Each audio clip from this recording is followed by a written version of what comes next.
Y bueno, vamos con nuestro primer invitado de la mañana. Él es el señor Daniel Mora, líder del movimiento político Futuro Perú, además una figura política muy conocida. Bienvenido. Buenos días, gusto saludarte. Bueno, en principio, ¿cómo se siente ahora? ¿No? Usted está gestando una nueva agrupación política, fue una figura, un rostro muy conocido de lo que fue Perú Posible. Las aspiraciones políticas a nivel regional, municipal, entiendo que también de carácter nacional, siguen pendientes. Bueno, realmente esto fue una iniciativa del mismo colectivo que habíamos formado ya el año pasado, que se llamó el colectivo Futuro Perú, que apoyamos a Guzmán, si ustedes se recuerdan. Y después que pasó todo esto, antes el problema que tuvimos con Toledo, que discrepamos mucho de su actuación, y me vi obligado a renunciar a pesar de haber estado casi 16 años en ese partido. Nos animamos, el mismo colectivo presionó para crear un movimiento político que ya estamos con el nombre de Futuro Perú. Y estamos en la etapa pues esta de formación de un ideario interesante que tenemos. Somos un partido muy pragmático, con mucho acento social. ¿Cuáles son los ejes, digamos, de trabajo? Los ejes fundamentales son la educación, como era obvio, la salud, la justicia, la seguridad ciudadana y el ambiente, sin descuidar la industrialización que pensamos que debe tener que entrar el país en un proceso de diversificación productiva importante. El Perú realmente no ha progresado nada si tú analizas desde la República a la actualidad. No hemos progresado nada. Alguien me discutía si las brechas se han acentuado. Para que tengas una idea, la pobreza hemos llegado este año al 23%. En 1970 la pobreza en el Perú era 22.8%. Es decir, después de la catástrofe que tuvimos en los sucesivos gobiernos después del 70, teniendo su pico más bajo con Alan García, que tuvimos una pobreza del 58%, más de la mitad de la población era pobre. Recuperar todo ese nivel, ir disminuyendo la pobreza hasta este año. Hemos llegado al nivel de pobreza que teníamos en 1970. Sin embargo, al Perú se lo ubica como un país con un nivel de desarrollo. Así hemos comenzado a crecer, pero hemos perdido más de 4 décadas. Y esa es la idea. Acá se requiere que participen nuevas generaciones, queremos ver nuevos rostros, ni siquiera el mío. Nuevos rostros. Sin embargo, se requiere otra generación. Pero es el fundador de este movimiento, sí, ¿no? Futuro Perú. Que vemos que ni la educación, ni la salud, ni la justicia, ni la seguridad ciudadana deben ser tratados como mercancías. Es decir, tú tienes más plata, mejor te educas. Tú tienes más plata, tengo mejor salud. Tú tienes más plata, tienes mejor justicia, etcétera, o tengo mejor seguridad. Entonces, son bienes sociales brechas, ¿no? Que el Estado tiene la responsabilidad de garantizarte. El Estado tiene la obligación de garantizar buena educación, garantizar su calidad a todos los peruanos, a los de escasos recursos, a todos, sea rico o pobre, igual a salud. No puede ser que tú, para que tengas un buen servicio de salud, tengas que pagar más. El Estado tiene la responsabilidad de garantizarte calidad del servicio de salud, calidad en el servicio de justicia. Tú tienes más plata, pagas a un policía, pagas a un juez, pagas a un fiscal. De la población es que los niveles, por ejemplo, de corrupción se acentúan aún más en el sector y la lucha contra la corrupción, evidentemente, y con dos temas fundamentales que muchos partidos la han dejado de lado con esta cuestión del neoliberalismo. Creemos en una mayor participación del Estado, en una mayor supervisión y una mayor planificación. Creemos en la planificación estratégica, le podemos llamar planeamiento estratégico, porque hablar de planificación en nuestro país es ser comunista. No, planeamiento estratégico como lo hace cualquier empresa privada en el mundo. Correcto. El Perú debe tener objetivos claros. La lucha contra la corrupción es mayor transparencia y mayor tecnología. Acá hay muchos que se oponen a la tecnología. Por ejemplo, hablamos, cuando yo fui ministro de Defensa, ¿cómo solucioné el problema del uso de la gasolina en el Ministerio de Defensa? Simplemente con tecnología. Pusimos un chip en cada carro, sabíamos cuántos kilómetros recorría cada carro, cuánta gasolina le echaba, y me reportaba el Banco de la Nación mensualmente al Ministerio, por 500 soles que le pagábamos por el servicio al Banco de la Nación, cómo se había consumido gasolina, qué lugar. Cada vehículo. Cada vehículo. Tenía un chip. Entonces con tecnología se puede hacer eso. En la policía cada rato vemos esos problemas. Claro. Ha sido defensa lo que se nos menciona. Defensa, y de ahí queríamos proyectarlo al ejército, a la Marina, a la aviación. Claro. Bueno, yo tuve pues 6 meses de ministro con el gabinete de Salomón Lerner, cayó el gabinete y tuvimos que salir. Pero, por ejemplo, es con tecnología con la cual se resuelve este problema y con mayor transparencia la corrupción. Si no hay transparencia en cómo se gastan los recursos. La universidad, por ejemplo. ¿Cuál es el problema? La transparencia. Tú no sabes cuánto gana el rector, tú no sabes en qué obras, cuánta plata vas a gastar en las obras, tú no sabes cuáles son las bonificaciones que se pagan. La ley dice ahora, publica mensualmente todo cuánto gana el rector por todo concepto, el vicerrector. Y no tendrás rectores que ganen cerca de 2 millones mensuales.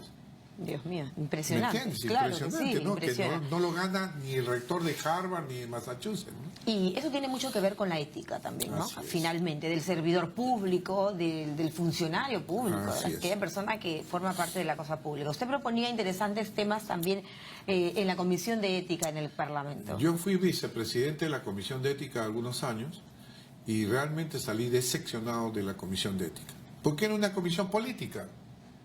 Entonces ahí había gente del APRE, Fujimorismo, etcétera, que se ponían en contubernio para salvar a determinado señor congresista. ¿La proporcionalidad funcionó ahí o no? Entonces comenzaron primero la proporcionalidad de bancadas que decían la mayoría es la que impone la sanción de ética.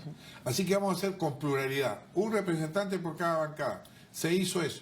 Igual, entre algunos se ponían de acuerdo. Correcto. Y salvaban a uno. Y ese es el tema que usted proponía cambiar. ¿Cómo debería funcionar? ¿Cómo debería manejarse en un Congreso que tiene un desafío fundamental también? Porque no puede estar tú 2 años. Y cada uno que está 2 años en la Comisión de Ética se quiere un superhéroe.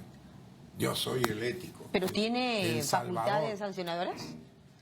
Claro, entonces él tiene la potestad de un voto para determinar una sanción o no. La figura del presidente y vicepresidente de la Comisión de Ética, usted fue vicepresidente. El presidente es el que forma el equipo de la Secretaría Técnica que elabora los dictámenes.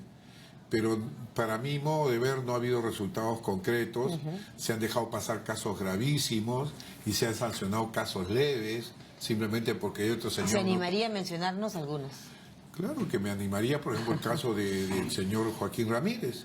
Joaquín Ramírez, del Fujimorismo, aceptó que él había omitido en su declaración jurada ser dueño de unos departamentos que valían millones. En el extranjero. Él lo había declarado. Entonces, de oficio, la Comisión de Ética debió hacer la investigación y él estaba dispuesto, según había declarado por la prensa, a declarar. Sin embargo, sus congresistas de Fujimorismo y el aprismo impidieron que se presente. Entonces, ¿cuándo aprobaron esto? Faltando un día para que cierre la legislatura, dijeron, aprobamos que se presente, ya no, se acaba. Contra el tiempo. Entonces es una burla esta cuestión de que... En la Comisión de Ética, además, usted ha señalado algo muy importante, ¿no? Y es que si son bancadas, efectivamente, que tienen muchos más parlamentarios, es más difícil llegar a una verdadera investigación, se blindan, pero finalmente la población está esperando también. Claro, mi idea es de que se formen dos medidas. O uno, que los casos flagrantes de ética sean vistos en el Pleno rápidamente, se nombre una comisión de cortísimo plazo de 10-15 días y se solucione el problema por temas. La otra es que la comisión de ética se nombre también por el Pleno, se nombre por 6 meses. Y en 6 meses soluciones y se acabó. No puede estar eterna memoria porque se enquistan y se creen los poderosos. Además que algunos congresistas que, por ejemplo, estaban vinculados a temas de educación o universidades, ¿no? Una de las quejas ha sido que no han sido precisamente por materia ejemplo, de investigación. En nuestra comisión teníamos 6 congresistas que tenían dueño de universidad y entorpecían a cada rato las sesiones. Se le denunció a la Comisión de Ética, la Comisión de Ética los archivó. Punto. No, porque no, sin embargo Javier Descanseco lo castigaron. Impresionante lo que pasó con Javier Descanseco. Que en las comisiones haya gente que tiene conflicto de interés con los temas que se tratan en determinadas comisiones y sigan perteneciendo a esas comisiones. En ningún país del mundo se da ese tema. Sin embargo, acá dicen, basta que yo diga, soy dueño de una universidad y suficiente. Eso es suficiente según el reglamento de ética. Y se han presentado proyectos de ley para que los congresistas que tienen relaciones directas con los temas que se tratan en determinadas comisiones no pertenezcan a esas comisiones. Y se han archivado los proyectos. ¿Y eso no es conflicto de intereses? Eso es conflicto de interés. ¿Y entonces, quién primero debían solucionar ese problema porque el Congreso está lleno de lobistas. Tienes el lobby de las AFP, el lobby de los banqueros, el lobby de los bonos agrarios, el lobby de los mineros, el lobby de educación, etcétera. Todos son lobistas. El lobby de la cerveza, lo vimos al señor Galarreta luchando porque se bajen los impuestos a la cerveza. Entonces, Bueno, entonces es increíble. hay mucho por hacer, ¿no es cierto? En el Hay mucho por Congreso, hacer. en la política en general, en la materia de lucha contra la corrupción. En ese movimiento que usted funda, que tiene además rostros muy conocidos de la política, en Así su es. mayoría gente que era de Perú Posible, ¿no es Sí. cierto? Y le marcaba el tema de la lucha contra la corrupción, porque hemos visto que en las elecciones últimas que hemos tenido, la población ha sido muy enfática en señalar que aquellas personas vinculadas a algún hecho delictivo o de investigación no van más. Yo creo que la población ha comenzado a pensar o es más pragmática. La corrupción ha sido un tema no solamente de este gobierno ni del anterior. En algunos ha habido mayor énfasis en la corrupción, mayor corrupción que en otros. Pero la corrupción viene desde la colonia. Y hay todo un sistema de corrupción en todos los sectores, desde la corrupción más pequeña, del asaltante pequeño que te pide un sol, 2 soles, ¿no? Hasta la gran corrupción. Y esto se evita con mayor transparencia, con mayor tecnología, por decir.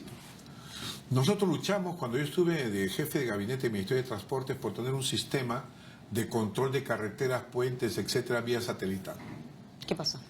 Llegamos a trasladar el edificio allá, hicimos todos los estudios, se puso un cableado estructurado, etcétera, fibra óptica, todo, y se faltaba la sala de control, la sala de operación. Y se tenían los recursos. Donde tú por satélite podías ver cuánto ha avanzado la carretera, porque son precisiones de 70 centímetros.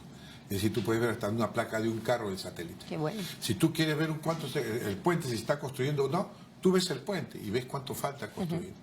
Y no te dejas engañar por las empresas, ni por los Ahí está la adicionales. tecnología y los recursos, pero la voluntad política es muy importante, Y la ¿no? voluntad política. Entonces, se avanzó en todo esto, menos en eso de control. Sí. Entonces, ahí pasa. Eso pasa en educación, pasa en transporte, pasa en todos los sectores. Así Y es una endemia que tiene el país sobre la corrupción, que se pierden, según los estimados, más de 10.000 millones al año se pierde por acto de corrupción, y yo creo que hasta mucho más, ¿no? Y mire, hablando de corrupción, que usted señalaba muy bien, y que la población así lo entiende y lo percibe, es enquistada en todos los sectores. Hablando del Así sector de educación que usted ha liderado, en la lucha por el tema de la ley universitaria, hay muchas universidades que no adecúan todavía sus Así es. estatutos, su reglamento, ¿no es cierto?, a la ley universitaria. ¿Cómo ve usted este proceso en la educación, la permanencia del ministro Saavedra, por ejemplo, en este gobierno? Bueno, yo creo que la permanencia del ministro Saavedra es positiva. Primero, nos va a dar continuidad en la política. Por primera vez se ve esto y nunca se había visto en otros gobiernos. Que podamos tener por lo menos 8 o 9 años de continuidad política. Y ojalá permanezca. La ley universitaria tiene 2, ¿no? La ley universitaria tiene 2 años. La ley de reforma magisterial que dimos en noviembre para la educación primaria, secundaria, inicial, la dimos en noviembre del 2012. Quiere decir que ya vamos por el 4º año de la ley de reforma magisterial. La apuesta por ejemplo, pagarle mejor al maestro, dotarlo de conocimientos, de herramientas, pero por pagarle dignamente, que es por la Para que propuesta del tengas ministro una idea Saavedra. del retraso que hemos tenido con este gobierno que ha pasado, con Saavedra, con la ley que dimos de reforma magisterial, con las nuevas escalas, etcétera, se ascendieron más de 70.000 profesores. Pero son más de 300.000. Claro, por supuesto. Y con todos esos ascensos, ahora un profesor, En el caso de las hay los universidades. 23 colegios mayores. El colegio mayor, un director gana 8.000 soles. Y el profesor que menos gana 5.000 en los colegios mayores, pero son 23 colegios mayores. Muy Y poco. son 50.000 colegios. Se han aumentado los directores, subdirectores se ha aumentado. Pero para que tengas una idea del retraso, comparado con 1970, que tomo yo de base y con informe del Banco Central de Reserva, el profesor está a la mitad de lo que ganaba en 1970. ¿Te imaginas Entonces, la todo mejora, lo que falta por recuperar? que mejor hablar. Y el profesor universitario, también le pido acá al ministro de Defensa, al ministro de Educación, que continúe con la ley del docente universitario. Perfecto.